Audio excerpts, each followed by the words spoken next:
These are my Vivo Barefoot shoes that I've been wearing for almost 3 years. I'm going to talk about my opinion of these shoes and today also unbox my replacement shoes. I've used these shoes for almost 3 years.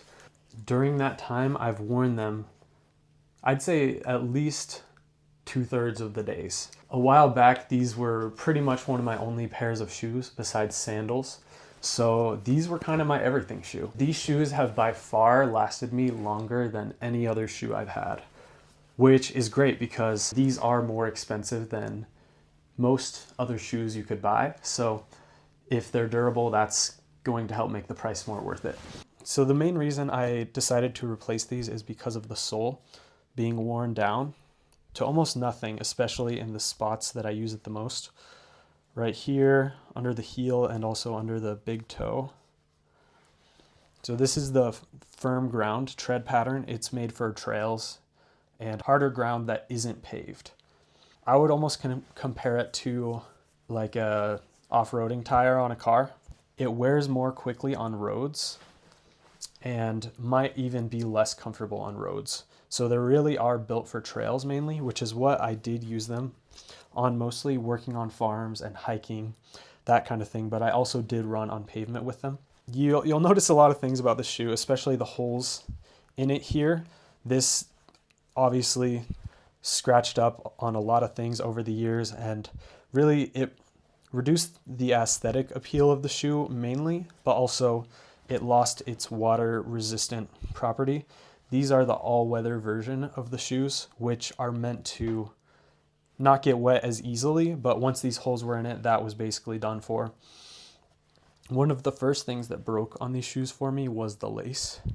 The end of the laces where there's a, I don't know what you would call it, a clasp or something that's meant to hold them tight so you don't have to tie them. That broke off and I ended up just tying these, which meant I couldn't wear these shoes as tightly. One thing I was really impressed about with these shoes is how well the sole has stayed connected to the rest of the shoe.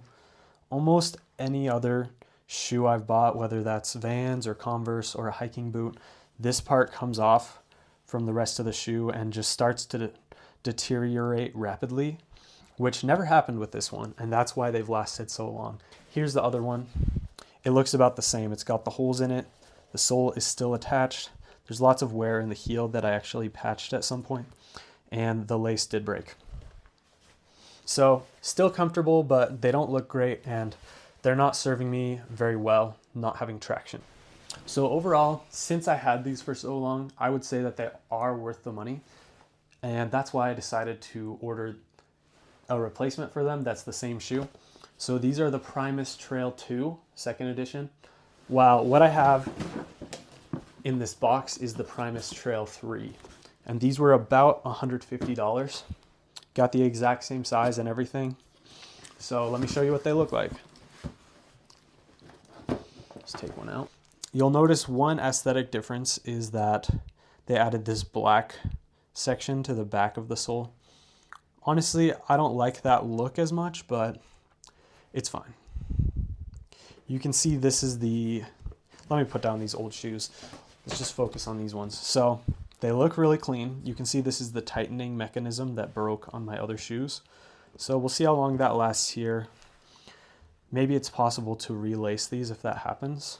Here's that kind of knit part, or I don't know if it's knit, but it looks pretty scratch resistant. Hopefully it's all water resistant.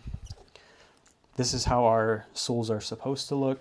We have that tread in the big toe, tread in the heel, and in the, I don't know what you call this, the ball of the foot. They're pretty flexible. So let's try them on, shall we? I may have to loosen this a bit.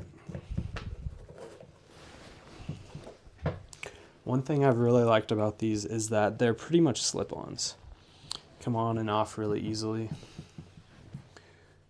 Feels really good. So you just pull this in.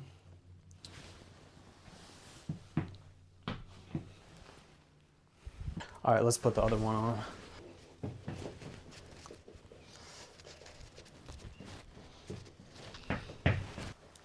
Those are clean. I don't mind that black part of the sole as much now that I have them on. I think they're pretty discreet. They don't look like some crazy barefoot shoe. They just look like a black running shoe, really. If you're watching this video, you're probably already interested in barefoot shoes for some reason or another. So let me know in the comments section which types of barefoot shoes you've had good experiences with, what your thoughts are on Vivo barefoot shoes. I think they look really great. They're durable for what they are, and they feel very barefooty, but also very comfortable. Honorably retiring my old Vivo barefoot shoes.